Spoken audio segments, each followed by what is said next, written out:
வரணும்னு அவகிட்ட சொல்லியிருந்தேனே, உன்கிட்ட சொல்லல? இல்லம்மா, சொல்லல. எதையும் அடக்க முடியாம கொழுப்படுத்து திரியறாளுங்க. இவளுகளோட மாரடிக்கிறதே என் பொழப்பா போச்சு. பின்னால பாத்ரூம் இருக்கு, போயிட்டு வந்து இந்த மருந்து எடுத்து குடி. வாடி, சீக்கிரமா வா. அண்ணன் போட்டுக்கிட்டு போறான். வளப்பு அப்படி என்ன பண்றது? வீட்டுல போய் சொல்லிட்டு இப்படி திரியறாளுங்க.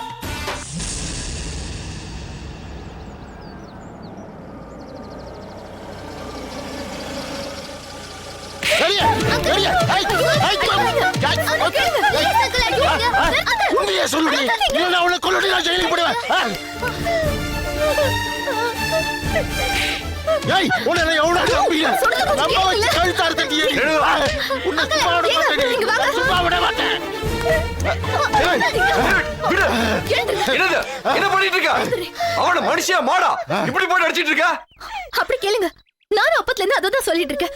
இவளை போட்டு மிருக மாதிரி அடிச்சிட்டு இருக்காங்க. காலேஜுக்கு போற பொண்ண ஃப்ரெண்டு மாதிரி ட்ரீட் பண்ணு டேவிட். ஐயா, இந்த கேடுகட்ட கழுதைக்கு காலேஜ் வேண்டாம், எங்கேயாவது எக்ஸ்போர்ட் கம்பெனிக்கு வேலைக்கு அனுப்புறேன்னு சொன்ன. ஆனா நீங்க தான் காலேஜ்ல படிக்கட்டும் அப்படின்னு சொல்லி நீங்க உதவி பண்ணினீங்க. அதெல்லாம் விடு. ஆனா இந்த சிரிக்கி காலேஜ கட்டடிச்சிட்டு அவங்க சுத்துறாயா? விடு சொல்றல. என்ன இது?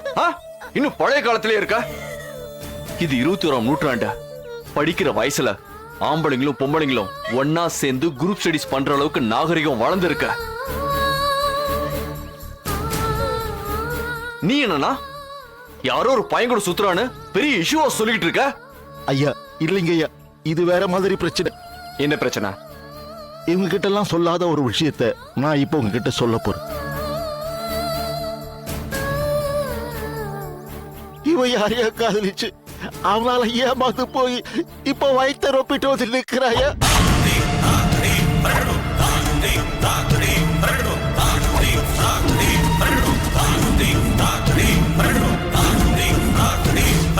அழுத்தக்காரி.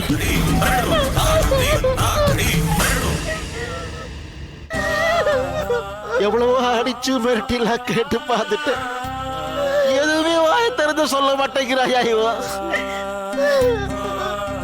சொல்லு, அப்படிலாம் விட்டுற முடியுமா? யாரு ஜெனிஃபர் அது?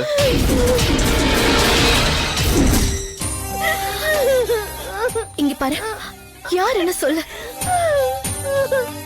அப்பதானே நம்ம மேற்கொண்டு அவங்க கிட்ட பேச முடியும். யாருன்னு சொல்ல ஜெனிஃபர். இங்க பாரு ஜெனிஃபர், இது வரைக்கும் நான் உன்கிட்ட அவ யாரு என்னன்னு கேட்டதே இல்ல. இப்போ விஷயம் ரொம்ப சீரியஸ் ஆயிடுச்சு. நீ அவ யாருன்னு சொல்லிதான் ஆகணும். உண்மை சொல்லு ஜெனிஃபர், யாரு? இந்த விஷயம் உனக்கு ஏற்கனவே தெரியுமா? இல்லனா இன்னைக்கு மார்னிங் தான் எனக்கு இந்த விஷயமே தெரியும். அதுவும் அவங்க லவ் பண்றாங்கன்றது மட்டும்தான் எனக்கு தெரியும். எனக்கு இந்த விஷயம் எதுவும் தெரியாதுண்ணா. சரி சரி, நீங்களே உள்ள போங்க. டேவிட், என் கூட வா. ரெணுகா, ஒரு விஷயம் இங்க வா. அழாத ஜெனிஃபர். அவகிட்ட நைஸா பேசி கேக்குறாங்களே அந்த பையன் யாரு என்னன்னு விசாரி. போ. ஜெனிஃபர், இங்க பாரு. திலகா குட்டி, இங்க வாமா.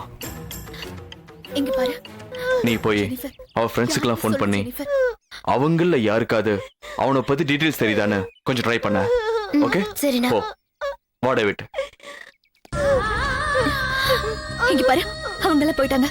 யாருன்னு சொல்லு ப்ளீஸ் ஜெனிஃபர். என்கிட்ட சொல்ல சொல்ல ஜெனிஃபர்.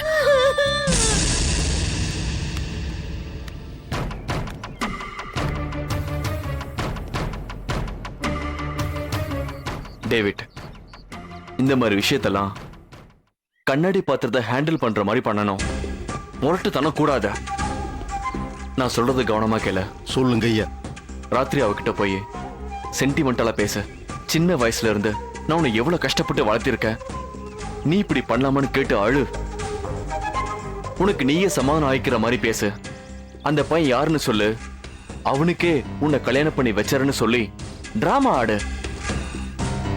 எப்படியாது அவ காதலிக்கிறவன் பேரை சொல்லிடுவா. அப்புறம் பஞ்சாயத்தை வச்சுக்கலாம். ஐயா, அவளை ஏமாத்தின பிராடு நல்லா தெரியுது ஐயா. ஆனா அவங்கிட்ட போய் மறுபடியும் டேவிட், நாம அவகிட்ட அப்படிதான் சொல்லுவோம். பையன் யாருன்னு தெரிஞ்சுக்கிட்ட பின்னாடி வேற மாதிரி ஐடியா சொல்லி கொடுக்கறேன். சரிங்க ஐயா. அப்புறம் அவ மேல கோவப்படவும் கூடாது, அவளை அடிக்கவும் கூடாது. புரிஞ்சுதா? சரிங்க ஐயா. போ வரேங்க ஐயா. போ, நான் பாத்துக்கிறேன். ரேணுகா, என்னாச்சு? அவ ஏதோ சொன்னாளா? அவ வாய் திறந்து எதுவுமே சொல்ல மாட்டேங்கிற, அழுத்தக்காரியா இருப்ப போல இருக்கு. எதுவும் சொல்லலங்க. அண்ணா. குட்டி, என்னம்மா, ஏதாவது நியூஸ்? இல்லண்ணா, அவளோட ஃப்ரெண்ட்ஸ் எல்லாருக்குமே கால் பண்ணி நான் விசாரிச்சிட்டேன். அவனோட பேர் கூட அவங்களுக்கு தெரியாதுன்னு சொல்றாங்க. அதை விட முக்கியமான விஷயம், அவனை பத்தி எந்த விஷயத்தையும் என்கிட்ட சொல்லல அப்படின்றாங்க.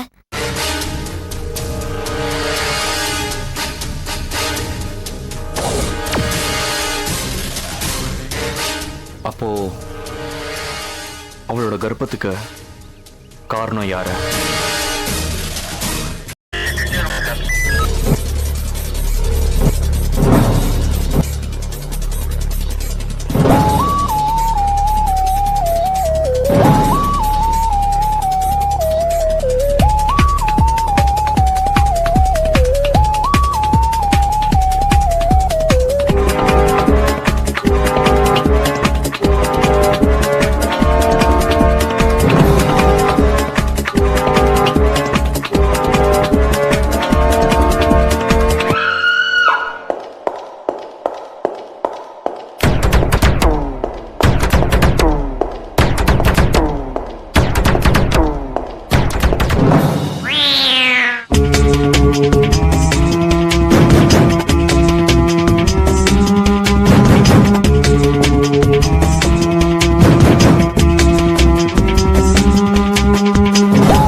If you enjoyed this video, kindly like, share, comment, and for further our interesting videos, subscribe our channel below.